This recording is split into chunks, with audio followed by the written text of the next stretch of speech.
What are the advantages of an online service? Ease of use. Online services use graphical menus to access their different features, so the learning curve is usually very low.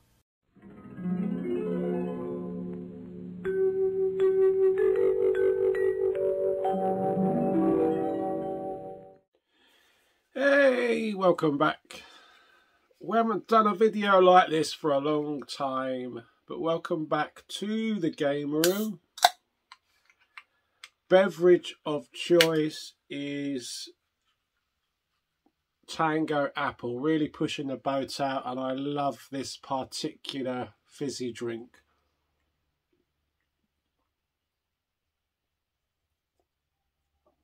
Not very easy to get those, the full fat versions.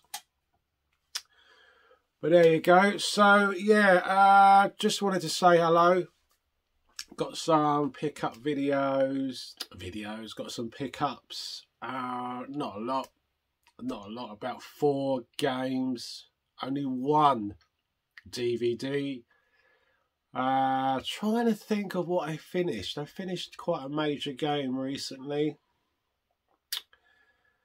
For the life of me, I can't work out what it was. So yeah, I need to do this pickup video, even though there's not much, because I want to do some gameplay of said pickups. Yeah, does that make any sense?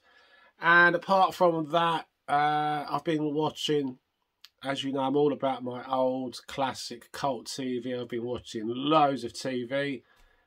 The game room, excuse me, I keep losing my voice because I've also had a nasty chest infection.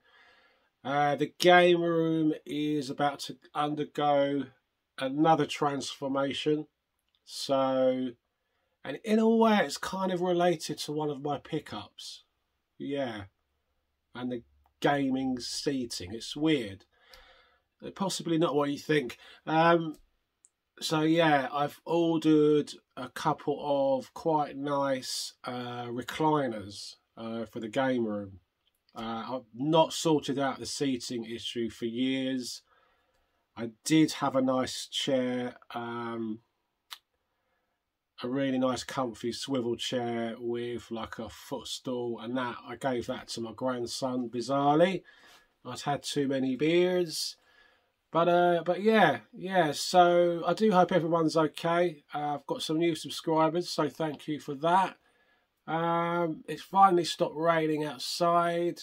Yeah, and I can't get rid of this this kind of lingering chesty cough sometimes. It's still hanging on, especially in the morning. But I didn't lose any time off work or anything else, so that was okay. But pickups. So the first, what should we do? We'll do the first DVD, which I'm still not sure. This is a very obscure TV program. One of the pioneers when it came to spoof documentary type TV comedy. Very early pioneer in the field, and it is People Like Us, Series 1. Now, for years, I've tried to work out what this used to be called. Couldn't remember what it was. And I used to try to explain to people that years before The Office, there was this other program, documentary style, with a narrator. And it would cover various different types of jobs, and it was hysterical, that kind of really bone dry humour, and it preceded the likes of The Office by quite a few years. So, and it was only in passing, we were talking about old TV to a colleague in work, a friend in work, and he mentioned this TV series. So we were both pretty convinced it was the one that I was thinking of. So, yeah.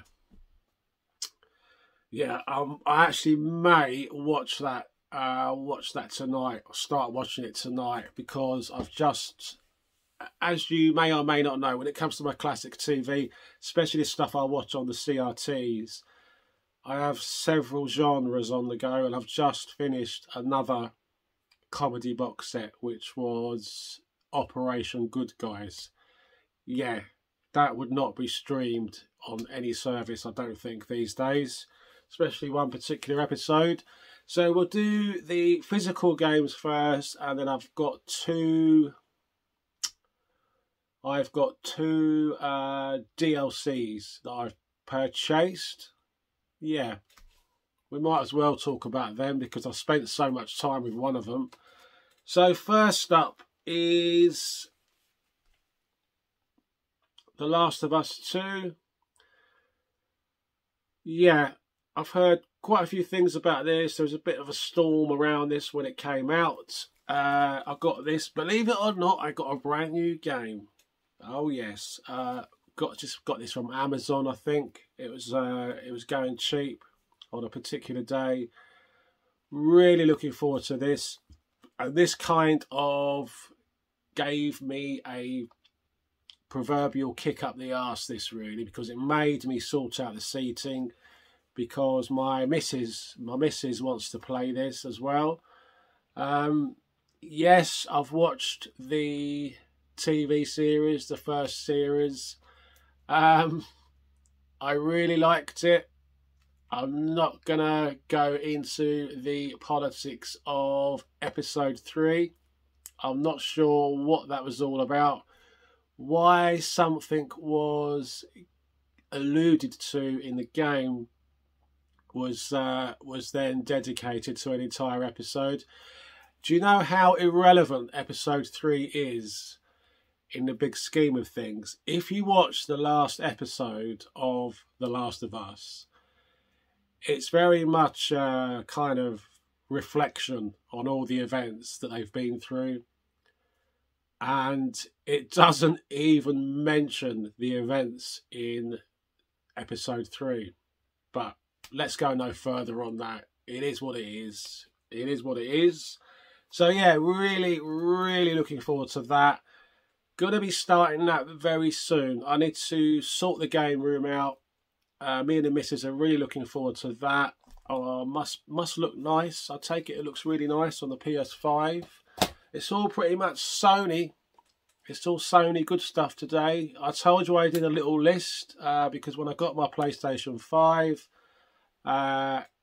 it was a win-win for me because it was me returning to Sony, and it unlocked all the PS4 games because I never bought into that generation. So next up, I held out for this one. I got this on eBay simply because I had to have this slipcase with it. It's Wipeout Omega Collection. I had to have the slipcase. It was simple as that. I love the embossed old style PS1 box. I know these long boxes were a real thing. I think it was in America. I'm not sure about Japan.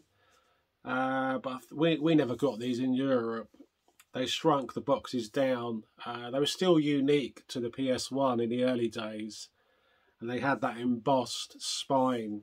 But yeah, I'm looking forward to this. So my understanding is you've got Wipeout HD, whatever it was called, on the PS3, which I completed, totally completed, got all the gold cups. I think it was gold cups. Loved that game to bits. And I also got the expansion pack on that. I got it free. Do you remember when they had that security scare on PlayStation Network and they gave you, I think they gave you a free game or 2 free games as compensation because they took down PlayStation Network. So out of that, I remember buying the expansion pack to Wipeout on the PS3. I think there's also the PSP versions on this, possibly. I think there was there 2? I think there was 2 PSP releases for Wipeout. I'm not sure now. I know there was one. Well, I presume there was only one on the PS2. So not started that, not installed it yet. But really, really looking forward to that. It is quite... You do have to pay just a few more quid if you do insist on having that that slipcase, yeah, which is quite bizarre, but it's just such a nice thing to have.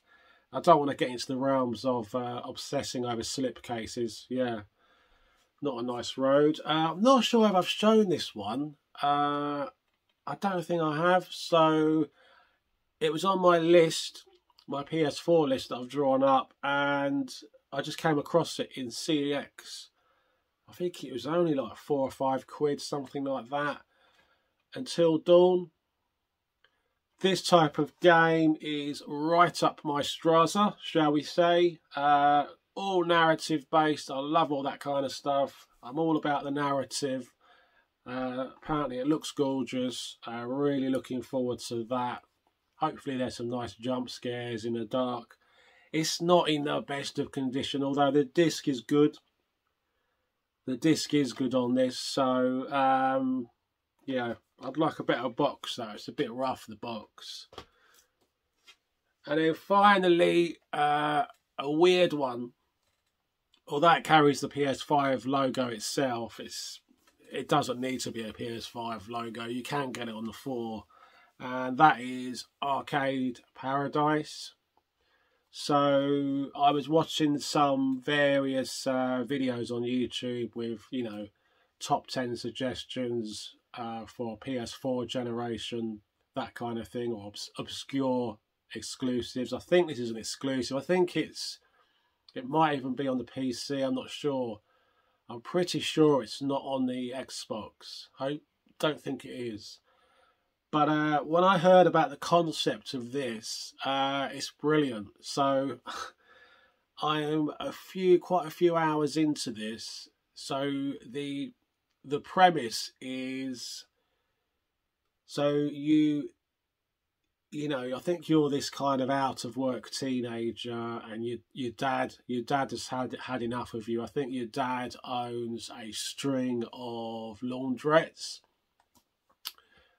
and you're pretty much forced into this job. You know, pull yourself together, and you have to run one of these laundrettes. And anyway, you discover these old arcade machines at the back of the laundrette. So that's the premise. So you have to work, run the laundrette. It's a bit of a grind. It is a grind, and then build up the arcade and make it a credible business to sell the idea to your dad, to your father. It's pretty good. I like that kind of thing, because I like that other arcade mini sim, Arcade Craft. Don't think you can get it anymore on Xbox Live, because I think that's gone. They've removed that. Whether you can get it on Steam or not, I don't know. But yeah, it's a nice little sim. It's not too taxing. One day's work is quite quick. You got to do the routine stuff of filling up the washing machines, the dryers, keep the place clean. And what I will say about this game is the attention to detail and the close-up of a CRT monitor and scan lines and just the refresh rate is quite astonishing. A little bit of a labour of love to the old days, even though it doesn't take itself seriously. But you can play the games. They're not licensed. They're all generic. But yeah, I do like that. Arcade Paradise. And it's quite cheap. I think brand new I got this. I got this on Amazon at the same time that I got The Last of Us 2. I think this was only like £14, something like that, £15. So yeah, do like that. So that's my physical pickups. I think it is. Yeah, that's pretty much it, guys. It's finally stopped raining. Can you believe that? It's finally stopped raining. I'm sitting here doing this video, and I keep looking down there, and I'm just thinking, I've committed myself to these 2 new chairs for the game room. I've no idea where my Edge magazine collection is going to go. I've got a mini unit there, which is... I've had so many culls of my DVDs that I'm now down to the crucial stuff that I cannot. There's probably 4 or 5 things that could go, but the rest of it is all going to be cult TV box sets, a few cult movies that I cannot part company with. So, yeah, that's the game room. Always evolving. But yeah, my last 2 pickups, not physical, DLCs. One of them is possibly the most expensive item I've bought for a game. And the other one wasn't too bad. So first off, I got myself for Microsoft Flight Sim. I can't remember what it's called, what the company is, but it's basically like a microlight. These are 2 extremes. These purchases, 2 extremes. Extreme simplicity, extreme complexity. You'll see what I mean in a minute. So I've got this microlight thing. I don't know why, it just appealed to me, of all the learning everything and understanding the different planes and the auto landing and all the different terminology, gradually turning all the assists off. And I thought, oh, when I saw that and it was for sale, I thought I'm going to get that. So I've had a little bit of a play with this microlight, and it is what you expect it to be. It's a lawnmower engine with wings. And it's really difficult to land because the slightest wind, the slightest turbulence, and you seem to get sort of tossed around everywhere, really. So I think that wasn't much money. I got that in the sale. And then my final one, which is possibly the most expensive piece of DLC I've ever got myself. I was thinking about it, but must have been weeks and weeks. Do I really want to get it? I was a bit fearful. It was so complicated, and it is. It's turned out to be extremely complicated to learn. So I took the plunge. I thought, sod it. It's going to cost quite a bit of money. If I commit to it, then I'm going to spend the time and the effort to try to master it. And it's Concord. Yeah. I really, really wanted Concord. Was watching a few videos on it, and yeah, it just does not disappoint, man. It doesn't disappoint at all. I'll be quite frank with you. It took me quite a few evenings, just to not only just take off, but sustain that kind of climb. So yeah, I've been loving it. So you think to yourself, Concord when was that project put together? 1969, I believe. A great European product between the UK and France. You know, when we used to days gone by when we used to, you know, we used to celebrate progress and you know, a reasoned, rational kind of approach to life. You know, a kind of can-do mentality, rather than what we've got now is a pessimistic, negative, insular attitude, especially in this country. But I'm going off track. So yeah, when cooperation was the thing, yeah, countries realised that they might as well cooperate. They do a lot better. So you go back to 1969, and like the autopilot it's not like you would expect on an Airbus. So yes, it's got autopilot, but it's an autopilot in so many different stages. So you have to micromanage every element of the flight. Yeah, it's just it's pretty amazing. And just getting to Mach 1, and you know, breaking that barrier, that sound barrier. Yeah, I could talk about it for a long time. I've still got a lot to learn, but I've had 2 successful trips. And if you want to be realistic, there's not a lot of places you can go to with Concorde. After the accident in France, it became a little bit of more like a bit of a trinket. The plane for a while, and it flew to some quite bizarre places like the Bahamas before it was decided it lost its license for safety. But yeah. So that's my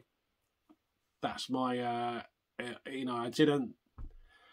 My concerns were not, you know, were not valid because I've been learning as I go. You know, turning on the right stuff on takeoff, and yeah. But yeah, there you go. That's my pickups, and I kept persevering with Concorde. So I've been going back. My landings they're a little bit rusty. I need to perfect the landings because the autopilot is not as refined as a modern system, and now I realise why Concorde has this weird single landing wheel right at the back of the plane to avoid tail strikes, because it's constantly sitting like that as it comes in. So yeah, it's just so many great things to master. I am in the business of buying a controller, proper controller for Microsoft Flight Sim.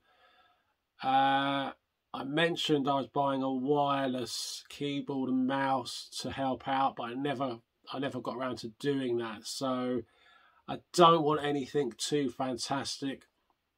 I'm not looking for a gaming keyboard, so I just want it to be functional. That's all I want. It's just got to be functional.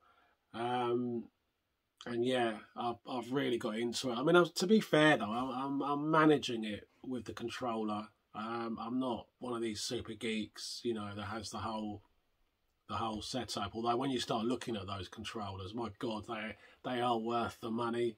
They are kind of bespoke, which is why they cost so much money. There's one company that sells all the individual panels and dials. It's just crazy. I don't really want the game room turning into a complete flight sim mock-up, an actual cockpit. But yeah, that's it, guys. I wanted to say hello. As only a few pickups. Yeah, couldn't believe buying Concorde. I mean, how much did I pay for that? It must have been about £35. I thought, how can I justify buying a piece of DLC for £35? But the hours already that I've put on it, you know, and I don't really. I've done some of the challenges in Microsoft Flight Sim, but the biggest challenge is to just go to the world map, start to learn about navigation systems, flight paths and all that, and start planning. And that's where the depth is in the world map, the real-time map. It's fantastic. So yeah, but guys, I'm going to leave it there. Also, strong chance as well that if my grandson convinces me that he wants me to keep the game room in its entirety, then I shall keep it. But over the last 6 months, I've been given. I said this in a comment on YouTube to a friend of mine on YouTube. I've been really considering just pretty much cashing out, getting rid of the collection entirely, all the old consoles that are up there. And really simplifying life. So, and I could quite easily live with my PS5, my Xbox, and then some form of very, very simple you know, plug and play type emulation box. I mean, I've got one downstairs. I now understand how you swap out the ROMs and add ROMs to it, and that pretty much covers all the old consoles that are up there. I never thought I'd say it, but I won't use the word burden, but I'm beginning to think, what am I going to do with all this stuff? And I don't want it to be someone else's problem. So I always joked about giving it to my grandson, but the practicalities of what's going to happen with the collection is something that I'm focusing on a lot more. So yeah, dare I say it, but a completely digital gaming future could certainly be on the cards, and I don't care anymore about subscription services if that's what it's going to be. I mean, some games I've got there on physical disc, you know, some of the big epic games, they took me 50, 60 hours to complete. Am I really going to go back and play that game again? Yeah, makes you think, and it's something that I've been concentrating on a lot more. But anyway, guys, thank you for watching. I've just rambled on and on and on a lot about Concord because I love it, and I will see you soon. Bye bye.